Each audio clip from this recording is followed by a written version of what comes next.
Good evening, War Eagle fans, and welcome back to Week 2 of the War Eagle TV Football Pregame Show. We're your hosts, Sydney Gaffney and Marley Brown. And tonight is Friday, September 5th, and we are really excited to be in Carl Junction to play. Yes, this is our first week of real football. Since last week, we seemed to have a bit of technical difficulties that we never actually got to finish a real game, let alone a real half. Yeah, let's talk about that first half, though. I mean, just looking at our Heritage team, we had some really good things happen, but any momentum was killed with all the delays. For sure. Don't get me wrong, we had some turnovers kill us, and there were some things that where we did beat ourselves, but the power has to stay on. We didn't even get to play a full half, and it was just really disappointing for our guys. Yeah, and it really seemed like any momentum, like Sydney said, we had going good for us. The lights would turn out, and then we'd come back in about 30 minutes, and all that fire and the heat that we had fizzled out by then. And I think a lot of our game was kind of clouded by just that frustration of not even being able to play a right and real game. And then we kept kind of getting beat deep on defense. So Siloam had good run game, but we were able to stop them. And so I think they kind of figured out that to score points, they needed to start passing, and the quarterback started throwing that ball. And that's kind of what really beat us. So I think it would really benefit us. And I'm sure in practice, Coach Munoz have been going over that, and hopefully they made a change for this week. Yeah, for sure. And just looking at some the positive things that came out of that. We had our these young sophomores that we keep talking about. They finally got some snaps that mattered, and I mean, just think we had many promising things. But then again, we had a pick in the end zone that I'm 99% sure receiver couldn't even see the ball because there were no lights on. And those Siloam Springs dark maroon jerseys did not help. Yeah, so I think it's just our boys are excited to get out and play some real football, play a real game, and just play all four quarters, since we're the only team that has it. Even though, Siloam, we had a lot of turnovers, but we forced a lot of turnovers on Siloam as well. I mean, that opening drive, they did score a touchdown, but we came right back after that, and we made them turn over on downs, which I think is pretty great. It's something I really haven't seen out of this Heritage defense in a couple years. Yeah, for sure. And we'll be back here. Braden Carroll seemed to find number 18 Jake Stout, number 1 Camden Isabella. Are we going to keep that, or are we going to start throwing around the field? Tell us a little bit about that. Yeah, so I feel really great about getting the ball in both of those guys' hands. Camden, I've had the blessing to have known him for several years now, gotten to coach him in junior high, and he is somebody that I've always described as kind of like a little water bug. I mean, he just kind of bounces around all over the place, and Friday night, he was about 5 fingers away from busting a really big play for us. So I think, getting him the ball is always part of the game plan. Stout had a great game as well. He was very consistent and was very reliable, and kind of felt like a curtain to kind of help us out in the passing game. So he did a great job, and I feel great about getting the ball in both those guys' hands. But there's always about 5 guys that we feel really good about having the ball in their hands and them being able to do certain things for us. And our offensive line played really well as well. We've got some young guys up there that they're kind of learning trial by fire, but they're doing a great job, and they gave us great effort on Friday. Yeah, tell us a little bit about the offensive line. I really saw our sophomore offensive line really showing out and playing tough for us. Yeah, so we've got 2 or 3 guys that are rotating in that are young. I like to call them pups just because now I call them pups, but they tower over me. I'm not anywhere close to being their size. Wesley plays left tackle for us. Dante plays right tackle for us, and they're gentle giants off the field, but they're pretty nasty in the trenches, and so it's been a great joy to work with them. And then Alex Moreno has been playing a little bit at guard. He kind of rotates in with a couple of guys and has done a great job for us. And then Keola, he's a mountain of a man, and he's always got a big smile on his face. He's kind of what you look for in a personality of an offensive lineman, a guy that tries to take care of everybody and leads by example. And then Connor has been really consistent for us at center. As well, and then Lackey. I don't know if Lackey has missed a day of practice since I've been here. He's consistent. He's a great energy guy. Gives a great effort every play. I mean, it's really a great unit of guys, and you have to have a great unit on the offensive line to be able to be a successful offense. Yeah, for sure. I can definitely see that. Just give us a brief overview of what we're expecting on Friday. Coach Munoz is pretty. he comes from that Gus Malzahn tree, and they're always really suspicious and kind of tight-lipped about what we're doing. So I'm not sure I can necessarily divulge any secrets, but there are some things being drawn up that'll be pretty exciting that I'm really excited about. Trying to get some playmakers and some space, and it should be really good fun to watch. Okay, thank you so much. We will be live on War Eagle TV at 7 p.m. as always. It's a far game, so please join into War Eagle TV. Go War Eagles! Welcome back, War Eagles. I'm Carson Coleman, and today I'm here with Parker Logan, and we will be discussing tonight's game against Carl's Junction. Last week they played Capital City and won 35-21. They were trailing at the half, 14-7, but in the second half, they really stepped up offensively, and this year, we're really hoping to be able to combat that. Last year, we had a strong first quarter against them. We had a fumble recovery, and we had a touchdown, and after last week's events, we've really learned that we can handle anything that's thrown at us. We had a really odd situation, and I think we're going to take the lessons that we learned from that and just how we stayed calm under pressure, and we're really going to take that to Carl Junction this week, and we're going to use that to our advantage, and we're going to play well, we're going to play strong, we're going to play tough, we're going to have a great 4 quarters, a full game, not just almost a half, and I'm excited to, get a full game through. I agree. Hey War Eagles, it's officially week 2. I'm Carson Coleman, and I'm back here today with our defensive coordinator, Coach Profit. Coach Profit, we had a little bit of unusual things happen last Friday. How did the defense keep the energy up for the offense? Well, we happened to be on defense when all that was going on, and so it gave us a chance to rest, and it's, a blessing in disguise, really, because we just treated it as a really long timeout. We could go for snares, got to sub out as we wanted to. And it was getting them juiced up pretty good, and the coach was like, "Hey, we still got about 20 minutes," so I get ahead of myself a little bit and get in the zone. But that's what we did. Just talk through everything that they could do. It was a big 3rd and 20 play, and got to get them dialed in and let them know what was coming. Yeah, we had a lot of good things happen on defense. Tell us a little bit about number 4, Diego Juarez. He had a lot of good plays. Diego's done a fantastic job. He came to us from Rogers last year, and he's one of our strongest players. He's a defensive back, but he lists with the linebackers and fullbacks, and so we're really excited about getting him this year. He plays our boundary corner, brings a very physical aspect to the game, as you saw with the Poto scrimmage, and then he proved it again, forcing the fumble, and then recovering one as well to get us the ball back early on. But he's played fantastic. Yeah, he got to break out the basketball goal that Stags brought. And, that really just got the boys hyped. And 2 of our most hyped people, Sam Klein and Jake Stout, they also had really great games on defense. Tell us a little bit about them. We've been really looking at Sam for a number of years. He was solid as a freshman for us, and then last year stepped up real big at West and really showed us what he was capable of. He's a very intelligent kid, good athlete, always where he's supposed to be, and so I love it for him. He's done great. As far as Jake, he's good as build. He was great as a freshman for us again, and he's played every year in some capacity as a starter since he was a sophomore. So I've been very excited about those 2 in the back end for us, holding stuff down. Mm-hmm. How does the defense handle being on the short side of the field after a turnover? It's one of those things I'll tell them. You don't get an opinion on defense. Your job's to defend. It doesn't matter whether it's the middle of the field, backed up on their side, backed up on ours. It's an opportunity to go play football. You could tell maybe to a degree they were getting in their feels about it. And I said, hey, this is why we play the game. Stop thinking about it. And when we pulled them over, I asked them, what's the score? And, some of them give the answer 21. I was like, no, it's 0-0. That's how we play every snap. It's 1-0. We don't look at where we're out on the field. If anything, a lot of times we bow our back a little bit more when we're backed up.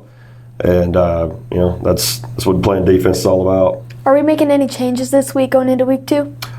In some ways. We are, to avoid specifics. But it's going to be similar enough, I'll put it that way, that there will be some carryover with some nuance for sure. Give us a little bit of an overview of what Friday's going to look like for us. Carl Junction's a great team. They came to our place last year and had a heck of a ball game. They ended up getting the dub. They play in a tough conference. They actually play up in competition because everything's regionalized in Missouri, and so their record doesn't typically reflect how good they are, because then they'll go to playoffs and they'll make a big run. They're a hard-nosed football team. They play good ball, and we're looking forward to the challenge. Mm-hmm. Well, we will see you live on War Eagle TV on Friday at 7 because it's a pretty far game. So we're not expecting to have a big crowd, but make sure you watch live on War Eagle TV. Go War Eagles! War Eagle. And now time for everybody's favorite segment, Arkansas Pick'ems, where we pick football teams from across the 7A West. This week, I'd say it's a very potential postseason event week. And to start, we're going to start with Bentonville versus Conway. Last year in the regular season, Conway won 55-21, but in the state semifinalist, it was 36-34. This year, I'm going, this year, Hello, War Eagles. We are back, and like I said, here's our Week 2 7A Pick'em. Right out the gate, we're going to start with Rogers versus Muskogee. I'm taking Muskogee, Sydney. How about you? I have Rogers. I mean, just looking at this team, so like last year in this matchup, Muskogee won 33-28. But right now, Muskogee's coming off a loss to Booker T. Washington, who they blew out 56-21 just last year. And so, 33-28, that's a really close game. Rogers has fire from last week. They had a blowout game. They have a lot of momentum. So I think it's going to be a really competitive game, but I think Rogers might just take the edge in this one. Yeah. I think I just have Muskogee because, I just always look at past years, and I always say that history repeats itself.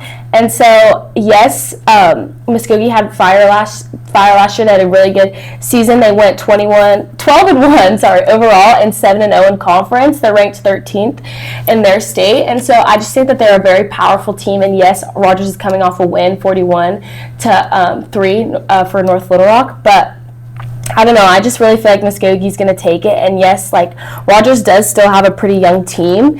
And so I just think that I don't really think that North Little Rock was the opponent that they needed to really test out their offense or their defense. And so I think Muskogee's going to come in and kind of shake them up a little bit. For sure. Okay, moving on, we got West at Cabot. I have West. I also have West. I just think Cabot's coming off a really hard loss to Fayetteville, 66-24.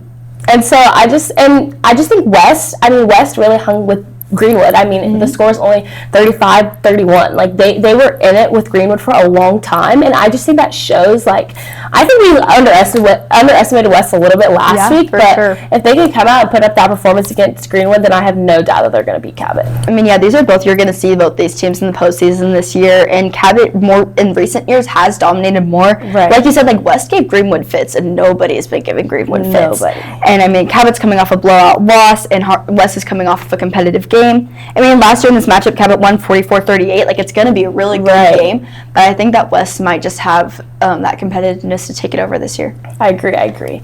Our next matchup is Bentonville versus Conway, and I'm taking Conway for that one. I have Bentonville. I mean, again, these are two, not just postseason contenders, but state championship contenders. I mean, last week, Conway had a 68-37 blowout at Jonesboro. Bentonville had a more competitive game against Tulsa Union. But, these historically great programs with, commits everywhere. And then last year at this game, Conway won 55-21. But this year it's on Bentonville's turf. That's and true. Everybody knows Bentonville has a heck of a crowd whenever you go out there. It is hard to play at Bentonville because they go out there and they expect to win, and that's what their crowd expects as well. And to even advocate for Bentonville, I mean, Conway has had to replace 8 starters on defense. Their offense, they did have to replace their quarterback this year, but Conway's offense has historically just been really dominant. And so I don't think they're going to have any problems on offense, but defense, I definitely think we might see a little shakeup there. But they do have a new transfer, Tay Lockett. He's going to be he's a safety, and he's committed to Arkansas. He's from California, so I think that's going to really show out. And then also, I'm mainly just basing mine off that Bentonville only beat Tulsa Union by 14 points, and Tulsa Union was able to put up more points on Bentonville than they did against Harbor, and I just think that goes to show for a lot. And so I just think Conway's going to take away. And as we said last week, football is just historically better coming out of the Central. Yeah, for sure. And I mean, that's going to be a must-see game. So if you can, whenever you're taking a break from watching War Eagle TV, go check out what's happening at Bentonville Conway. That's going to be a great matchup. Moving on, let's talk about Harbor at Farmington. I'm taking Harbor. I'm taking Farmington. I just think that Harbor lost to Broken Arrow last week, and so they're just going to be coming off that loss. And mine is basically based off that last year, Farmington made it to the state finals, and they lost to Parkview 61-21, which might seem like a lot, Well, it is a lot. But Parkview beat our state champions last year, Bryant. And so I just think if Farmington was able to put those points on Parkview, then they're going to come out and they're going to be dominant. And I think Farmington is one of the best teams in the 5A. And so I just think that Harbor, coming off that loss, I feel like Harbor's kind of a very, uneven team right now. Yes, they beat Union, and then they're coming off that loss. And so I just think it's going to be up in the air, really. And I think that any game, any team can beat Harbor. It's not going to be something where they're super dominant this year. It's just, the games they can win, they're going to take. But then the games that I think it's either harder to win or you're not sure, I think the other team's going to get it. Yeah, I mean, for this one, Harbor is a completely different team this year than they have been in recent years. And obviously, we haven't been able to see a lot from them yet. We haven't seen a lot from anybody yet. But they were very competitive against Broken Arrow. I mean, their score didn't show it a lot, but it was a very competitive game. And, Farmington went undefeated in conference, and they made it to the state finals, but it was also 5A. The kind of competition that Harbor's facing in 7A is going to be very, very different than what they're seeing in that 5A division. And so, yes, they'll have a Farmington home crowd, and yes, it will be a difficult game, but I think Harbor has, a chip on their shoulder this year, and they want to go out and they want to compete and they want to fight for it. For sure. Our next matchup is Springdale versus Van Buren, and I think I'm going to take Springdale. I actually am taking Van Buren for this one. Springdale's coming off a loss to Little Rock Central, 26-7. Van Buren just beat Alma 40-29, which is historically a very good football team. Last year in this game, Springdale won 49-28, but they graduated so many people. And this is also a former conference matchup. These teams have seen a lot of each other. And so I think it's going to be a lot of breaking down film, a lot of knowing what each other looks like. But I think that Van Buren might just have the edge in this one. Yeah, I'm taking Springdale. I just feel a lot in these matchups I haven't been taking our 7A brothers. And so I really do believe in Springdale. I think that I think they are not going to let everything that they built last year just come down this year, and I know they are coming off that loss, but, Little Rock Central's a good team, and so, like we said, historically coming out of the Central, they're just better teams, and so I just really don't see Springdale losing to Van Buren. I just think a 7A team's going to get that one. Moving on, we are now at Fayetteville versus Broken Arrow. I'm taking Fayetteville. I am also taking Fayetteville. I feel a lot of times in this pick'em, you take Fayetteville. You take Fayetteville because it's just kind of hard not to take them. They have the commits and they have the coaching and they have the talent to just go out and completely dominate teams, as we saw against Cabot. They won 66-24, and yes, Cabot. I will give it to Cabot. They did put a couple, that's a couple points against Fayetteville. That's honestly more than I thought they would. But Fayetteville did get up really quickly in the first half, and so I think that in that second half they try to put in second, third string, and I think that's when Cabot kind of did get their points. So we're not going to see that if it's a close game and if they're losing. I don't think we're going to see that against Broken Arrow, and I don't think that we're going to see that in conference play either. I don't think Fayetteville's historically not a team that's going to show mercy. Yes. So, yeah, I'm just taking Fayetteville on that one. Yeah, both of these teams are loaded both ways. They both have loaded staffs. They have commits all over the place. But, one really cool storyline in this one is that Jay Wilkinson, the associate head coach and the offensive coordinator at Broken Arrow, coached Fayetteville to their state championship just a few years ago. So these programs are very familiar with each other just because this coach, their coach knows how Fayetteville plays. They know who they are. This two great programs. It's going to be a very good matchup. And then last year when they played, Fayetteville had to come back, win 30-23. It's going to be a great game. Fayetteville's going to be at home. That crowd's going to be insane. Fayetteville's home crowd is unbelievable. Yeah, it is unreal. So I think it's just going to be really good to see these two teams compete, but I really do think Fayetteville's going to come out on top. Yes. And our next team is Northside versus Greenwood, and I'm taking Greenwood, but I would like to say, based off last week's Greenwood game, if Northside hadn't lost to Southside, I might be taking Northside in this game. Greenwood, we all thought they were going to go out and dominate, and they didn't. And so I think it's going to be very interesting to see what they do the rest of this year. They aren't as strong as they have been in previous years. Obviously, still a very good team.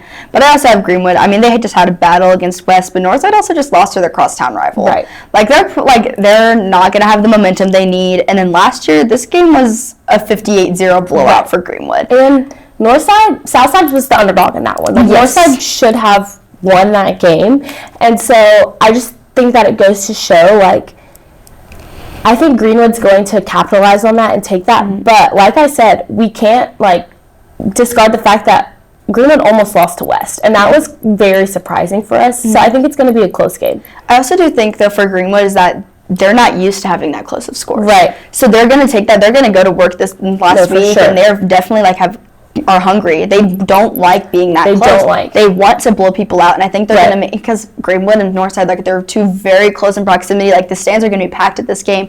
Like, I think it's going to be, they are going to fight for it, and they're going to show everybody, hey, Greenwood's back. They're not, like, this last week was a fluke. Like, I want to see that team come back and compete. As we said last week, like, Greenwood is not a team that they established they're good and that they're done there. They're a team that goes out time and time again and shows that dominance over teams in past years. And so, like you said, I think they are going to be like, hey, like, we're that team. We are the best team in Arkansas. We are going to show you that we are the best team in Arkansas. For sure.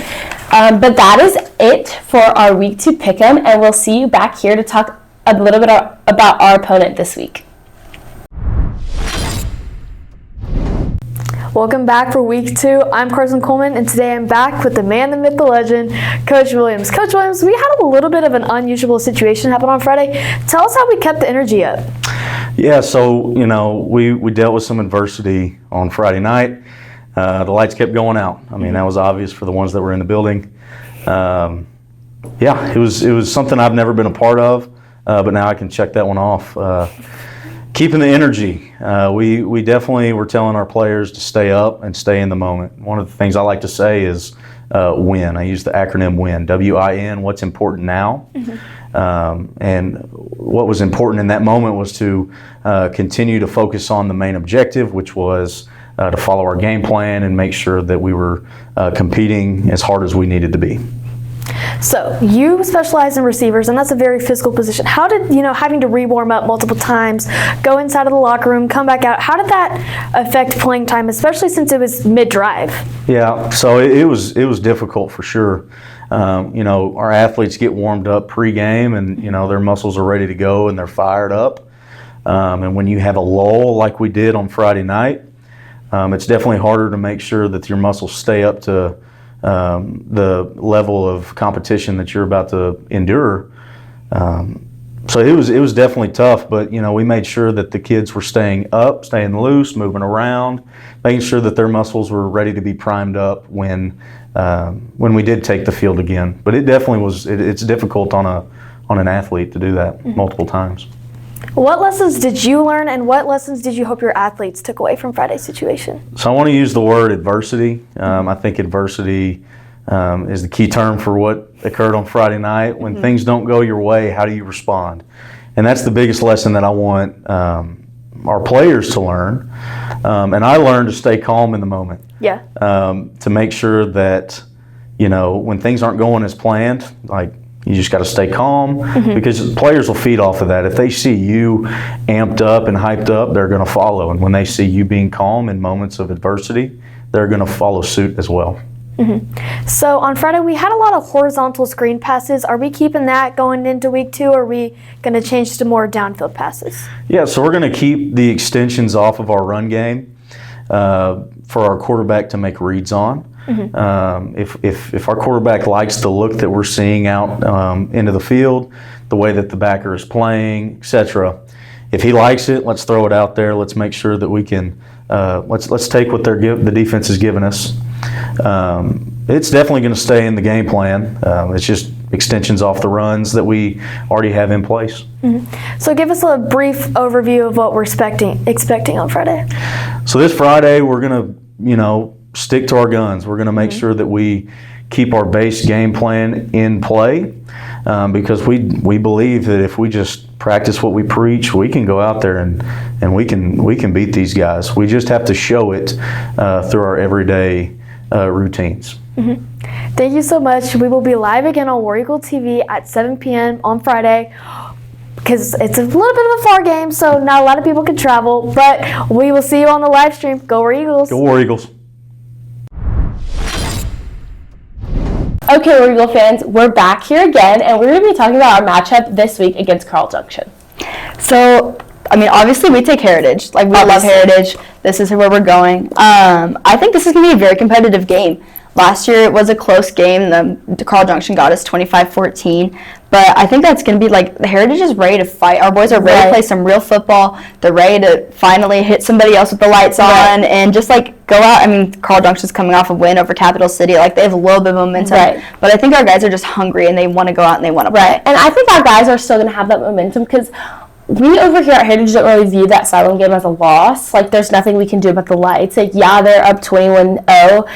But that wasn't even going into half. Like, we still had game to play in that second quarter. And so I just think it was a lot of figuring out what's going on because, like we said, we have young guys. But, I mean, our defense was on fire. Our defense was turning over on downs multiple times. And, like, that's good. That's what you need in football. It's not like the other team was, like, scoring every single drive. Like, which is what we've seen in past years. In past years, other teams have dominated us and scored every drive. But that's not what we were seeing. We were turning it over, like, very quickly. And so I also think that's kind of what hurt us on offense because, yeah, we were turning over on downs, but we were at their 10-yard line. Yeah. And we got to make it 90 yards down the field. Like, it's hard to do that. And it's hard to do that, especially when we put in Julian Castaneda at the beginning there. And so I just think he's a young guy. And so I'm really excited to see what they do against Carl Junction. I think that they're going to take that from last week's game, and our defense is going to be explosive just like they were this game, and we're going to have those turnover on downs. But we're also, our offense, we're going to bring in that offensive, like, the offensive side of the ball and just be able to really dominate. Yeah, for sure. I mean, I think one of the things that the guys had to go through and really like analyze this week is like making sure that our safeties and our corners know like they cannot be successful in like in backfield, and then also making sure our offense, like if you have like take control of a possession, like use everything that you can. We turnovers killed us. We had picks. We had many bad turnovers, many hard spots, many fumbles.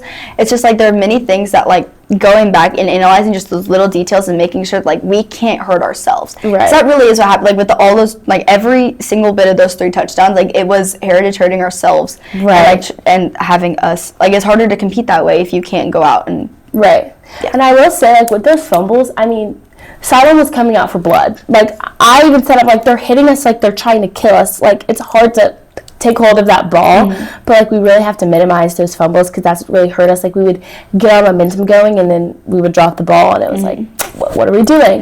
But I mean, yeah, Carl Junction did beat us 25-14 last year, but like we said, our team's completely different this year. And so I don't even count the Siloam game as a game. I just think that this is our first official game. It's an extra benefit. Right, and so I'm honestly so excited to see what these boys are going to go out and do.